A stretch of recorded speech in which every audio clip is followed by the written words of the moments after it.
E aí, meus queridos, tudo certinho com vocês? Olha só, primeiro de tudo, nesse vídeo eu pedi desculpas para vocês por essa cara de sono. Já passam das 3 da manhã, horário de Portugal. Estou gravando esse vídeo no pós-jogo da vitória da Argentina no Maracanã, vitória histórica contra a seleção brasileira por 1-0. E estou gravando um vídeo que distou um pouquinho do conteúdo aqui do canal, né? Geralmente a gente fala mais de campeonato português, seleção portuguesa, futebol português, futebol alemão, Bundesliga, seleção da Alemanha. E aliás vai ter vídeo amanhã sobre a seleção da Alemanha, tá? Quem já tá me cobrando aí no YouTube, mas eu acho que é importante a gente fazer e traçar e trocar essa ideia um pouco sobre seleção brasileira aqui, porque envolve muita coisa. Durante o jogo, muita gente me mandou mensagem no Twitter, no Instagram, aqui mesmo no YouTube e também trocando uma ideia com os colegas de imprensa no WhatsApp, inclusive o pessoal da imprensa portuguesa, os caras me perguntando o que está acontecendo com o Brasil. E eu não podia ir dormir sem gravar esse vídeo aqui para vocês. Então nós vamos fazer o seguinte, falar do que aconteceu antes do jogo, que tem uma importância muito grande, uma grande vergonha para a organização do evento em si, falar sobre o jogo e falar também sobre o futuro da seleção brasileira, né? Que segue indefinido. Portanto, likezinho maroto, quem chegar aqui, pela humildade do repórter de estar gravando de madrugada e trocando essa ideia com vocês, comentários, o que vocês estão achando da seleção brasileira, o que vocês acharam do jogo e também se inscreve no canal quem não é inscrito.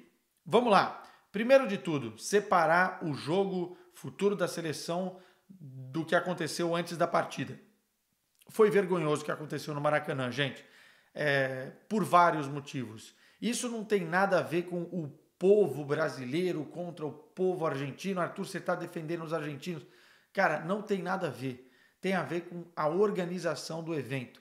Meus amigos, nós estamos falando de um Brasil e Argentina. Uma rivalidade à flor da pele que a gente já viu, inclusive, dar problema na final da Libertadores, no próprio estádio do Maracanã, nas redondezas, na praia, enfim, no evento em si.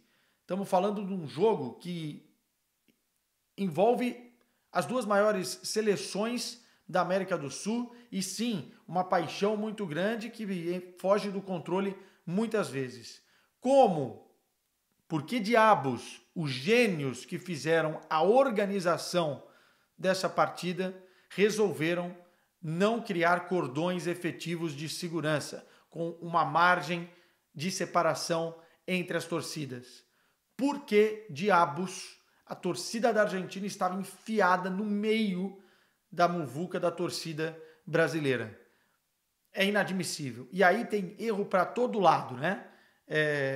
Tem erro para a organização, quem vendeu esses ingressos, a parte de segurança, a parte do comportamento policial, enfim, os erros são espalhados, mas o que não dá para a gente aceitar é numa coisa que é tão óbvia, tão simples, saia do controle da maneira que foi. É vergonhoso, cara. As imagens estão rodando o mundo, e aí não interessa, tá? Quem puxou briga com quem não puxou. Não pode colocar no mesmo lugar a torcida da Argentina e a torcida brasileira. Não pode. É genial. A ideia é genial. As imagens rodam o mundo, fica feio mais para o Brasil do que para os argentinos, né? Porque nesse caso foi uma questão de um erro grotesco, grosseiro, ridículo de organização e é lamentável, lastimável, um dano que poderia ser ainda maior, tá?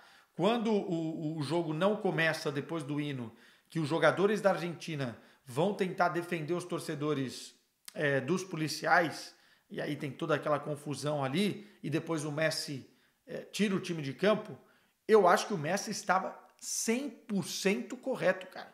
Porque para aquilo escalar para uma tragédia, é um clique.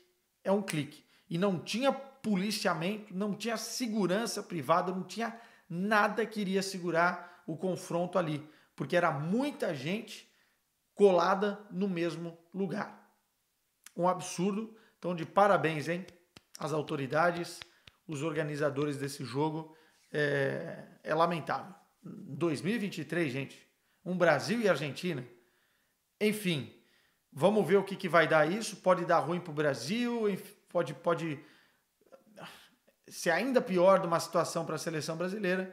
e para a Confederação Brasileira de Futebol, mas agora parece que vai ser um jogo de empurra-empurra. Não, o problema foi desse aqui que organizou errado. Não, o problema é desse aqui que não soube fazer a segurança. Não, nunca o problema é de ninguém.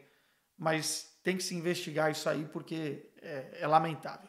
Pois bem, esse caso, apesar de não ter nada a ver com o jogo, ele já inflamou os ânimos antes da bola rolar. E isso, obviamente, se reflete também no jogo. A gente vai falar sobre isso. Muito a hora que o jogo vai começar, a gente viu ali um entreveiro já entre os jogadores, o Rodrigo com o Messi, muito provavelmente por conta de tudo que estava acontecendo, né?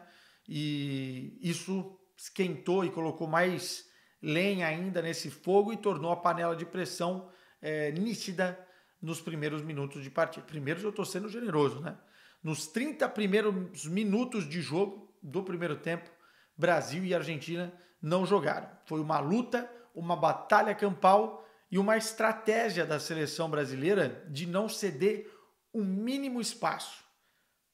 Marcação sob pressão, pressão alta no campo do adversário e também imposição física. Muitas vezes, de uma forma equivocada, em faltas, né?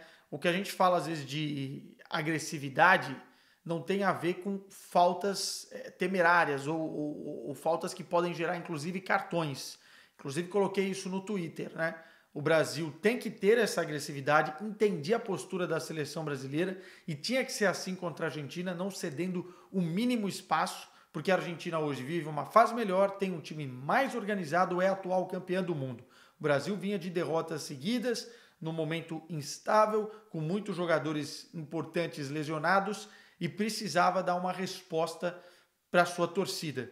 Até por isso, não podia ceder o mínimo espaço e foi a estratégia de agressividade. O Brasil igualou na agressividade a Argentina, que tanta gente elogia. O Brasil fez um primeiro tempo voltado para isso. Especialmente nos primeiros 30 minutos, teve muita luta e pouco futebol. E pondero aqui novamente, acho que a estratégia foi certa, só que a agressividade não é violência. E também tem que tomar muito cuidado com esse tipo de jogo, porque são muitas chegadas e muitos cartões, né? E a gente sabe que a arbitragem sul-americana muitas vezes vai para outro lado, que não é o lado brasileiro. Isso é histórico, isso é notório, inclusive aconteceu nesse jogo. Só para a gente dar um passinho atrás, para eu continuar comentando aqui, olhando a escalação da seleção brasileira, o Diniz colocou o Rodrigo de 10, né? O Gabriel Martinelli na esquerda, o Rafinha na direita e o Gabriel Jesus mais centralizado, apesar que eles se movimentavam bastante. Ora o Gabriel Jesus caía pela direita, o Rodrigo atacava o espaço da área, o Martinelli também fechava por dentro. E assim, a escalação era o que dava para fazer. Gosto do meio-campo com o André e com o Bruno Guimarães, mas, sinceramente, eu não gosto dos laterais da seleção brasileira. Com todo respeito ao Carlos Augusto e ao Emerson Royal, ainda mais a partida horrorosa que o Emerson Royal tinha feito, eu não daria a oportunidade para esses caras, tendo no banco dois jogadores que poderiam fazer isso, na minha opinião, melhor, o Renan Lodge pela esquerda e o PP pela direita.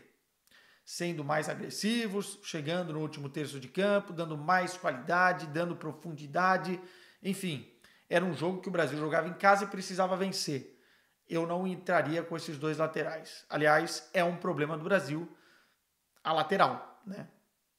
Quem for comandar o Brasil vai ter que olhar isso com mais carinho. Mas mesmo assim, a escalação para mim foi boa. A Argentina tentou entrar num 4-4-2 com o Messi e o Julián Álvares mais lá na frente, o que foi um erro a nível ofensivo da Argentina, porque tinham 4 jogadores no meio-campo que compactavam muito bem, mas não tinha saída por jogadores espetados pelo lado. Então a Argentina não conseguia explorar nem o Emerson Royal, nem o Augusto pelo outro lado e não conseguia agredir o Brasil, né? Nos primeiros 30 minutos não tinha nem como fazer nada, nem para um lado nem para o outro, de tão agressivo e faltoso que foi o jogo. Depois dos primeiros 30 minutos, o Brasil foi melhor na primeira etapa, criou poucas, mas algumas chances e oportunidades, não teve assim tantos lances cruciais que você fala, pô, o Brasil perdeu o gol na primeira etapa, isso não aconteceu, mas o Brasil começou a jogar mais, especialmente com o desafogo do Martinelli pela esquerda, que foi para mim o melhor jogador da seleção brasileira. Jogou muito bem o Martinelli, indo para cima dos caras, mantendo-se fiel às suas características, né? Ora também cortava pelo meio, acionava o jogador que estava entrando, o Brasil pressionava, roubava a bola e no erro do adversário conseguia fazer isso bem e realmente dos 30 minutos até o final do primeiro tempo poderia ter conseguido alguma coisa, arrumar alguma coisa, mas não foi aí que foi o melhor momento da seleção brasileira.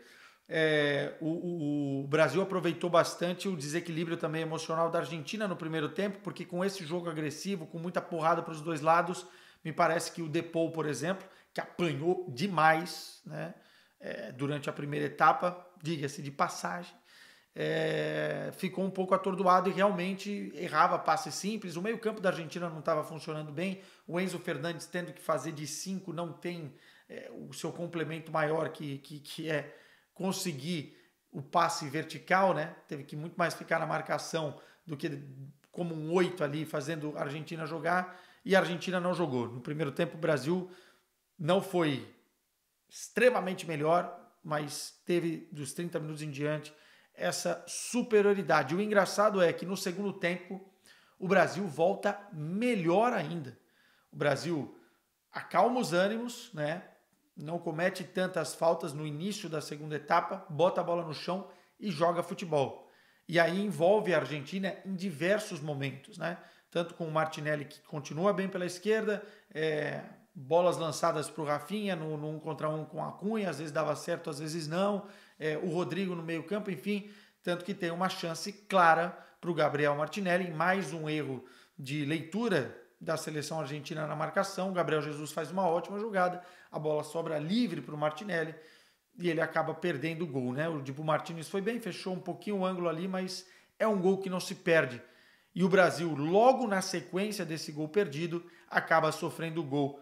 Eu não tenho muita noção do tempo, mas acho que foi aos 63 minutos numa bola parada. E aí é importante a gente dizer, né? O Brasil estava melhor, mas faltou eficácia para a seleção brasileira. A estratégia funcionou até aquele momento. Bola parada, o Lo Celso bateu muito bem, o Otamendi foi muito bem no ataque à bola, o André, que estava no lance, ou o Bruno Guimarães não conseguiu controlar o espaço, o Gabriel Magalhães ainda tenta dar um passo para trás para ganhar na disputa aérea, mas o Otamendi, nesse tipo de bola, joga aqui em Portugal, torcedor do Benfica sabe, ele é muito eficaz, né? Ele ataca a bola muito bem nessas bolas paradas,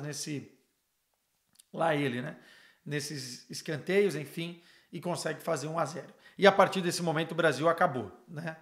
A Argentina já se sabia que ia fazer o jogo dela e o Brasil, a partir desse momento, não conseguiu mais se encontrar. Criou ali uma outra coisinha e tal, mas pouca coisa. As modificações do Diniz surgiram pouco efeito. Acho que ele tirou o Martinelli, inclusive, em algum momento, né? Eu não tiraria o Martinelli de campo de jeito nenhum. E a verdade é que o Brasil foi definhando. Colocou o Joelinton em campo. Aí o grande erro da arbitragem, né? Um lance com o Depou, o Joelinton afasta as mãos do Depou aqui no peito e o juiz dá cartão vermelho, porque o Depou faz um teatro colocando a mão no rosto. Cartão vermelho, o que a Argentina sabe fazer de melhor, né? Essa milonga toda que a gente já está acostumado. E a derrota acontece. 1-0. Só um parêntese para a atuação de Messi. Terminou o parêntese. Não jogou nada, muito por conta do esquema da Argentina, enfim, por uma questão física ali também, pareceu que teve um problema na coxa esquerda. Não foi o Messi que todo mundo estava esperando, acho que nem ele estava esperando, nem a Argentina estava esperando, mas teve uma questão física e teve uma questão também de encaixe de jogo, né? A Argentina não conseguiu se criar para cima do Brasil e o Lionel Messi praticamente não fez nada durante a partida. Pois bem, é a terceira derrota seguida da seleção brasileira nas eliminatórias. Primeira derrota em casa na história. O Brasil está em 6º lugar dessas eliminatórias e nos últimos jogos só conseguiu um ponto apenas. É muito pouco para a seleção brasileira. E é óbvio que a gente olha para a seleção brasileira e ver uma estrutura totalmente perdida. Porque o Fernando Diniz, ao meu ver, aceitando ser interino e a CBF colocando ele como interino, sempre foi uma situação que iríamos perder mais do que ganhar. Primeiro, que o estilo de jogo dele, o que ele quer implantar, o que ele pensa de futebol, é muito difícil você conseguir fazer dentro de uma seleção brasileira que tem pouco tempo para treinar. E jogadores diferentes, com características diferentes. O Diniz depende desse tempo. É uma implementação natural. E também não pode ficar preso só a um estilo de jogo, tendo tanta mão de obra de qualidade à disposição e com características diferentes do que ele tem no Fluminense. Foi uma escolha errada da seleção brasileira e eu já tinha falado na época que não deveria ter sido feito dessa forma, porque era ruim para o Diniz, ruim para a seleção, ruim para o Fluminense, ruim para todo mundo. Aliás, para o Fluminense até que não foi tão ruim, porque acabou batendo o campeão da Libertadores, mas imagina se não bate. Pois bem, temos 2 jogos agora amistosos em março, contra a Inglaterra e Espanha, jogos dificílimos, testes importantes, em que nós vamos testar o quê? Se o Diniz não vai continuar. E vai vir mesmo o Ancelotti depois do final da temporada? Ainda não sabemos. Há notícias na Espanha nessa semana que o Real Madrid se prepara para uma renovação, uma possível renovação de contrato. Vai vir mesmo o Carleto? Enfim, tudo isso coloca uma incógnita. Agora, o que me deixa mais preocupado é que nós temos finalmente amistosos interessantes contra Inglaterra e Espanha, mas temos um treinador interino que muito provavelmente não fique no comando. E, aliás, estou gravando o vídeo, nem sei se vai cair ou não, não me assustaria, porque a Confederação Brasileira de Futebol é uma zona, é uma bagunça hoje em dia, então não me assustaria se ele caísse, mas a verdade é que não se sabe o que vai ser da seleção nesse exato momento. Seria muito melhor o Brasil já estar com um treinador implementando as suas ideias em jogos difíceis como esse, Colômbia, Uruguai, Argentina, Inglaterra e Espanha, do que esperar o incerto. Ah, Quesada, mas se vier o Ancelotti mesmo, fez certo em esperar. Se vier, talvez fez certo. Agora, o Diniz pagou um preço de ser um interino, ter 2 trabalhos e não ter tempo suficiente para implementar o que ele pensa de futebol. A gente não viu uma seleção brasileira com a cara do Fernando Diniz. Aliás, longe disso, a gente nem viu muito a cara do que vai ser a seleção brasileira nesse próximo ciclo. E tem muita gente com saudades do Tite, né? Que falava que as eliminatórias brasileiras sul-americanas eram fáceis. E olha aí o que está acontecendo. Beijo para vocês. Vou dormir, senão daqui a pouco a patroa reclama. Tchau. Amanhã tem vídeo da Alemanha. Fui.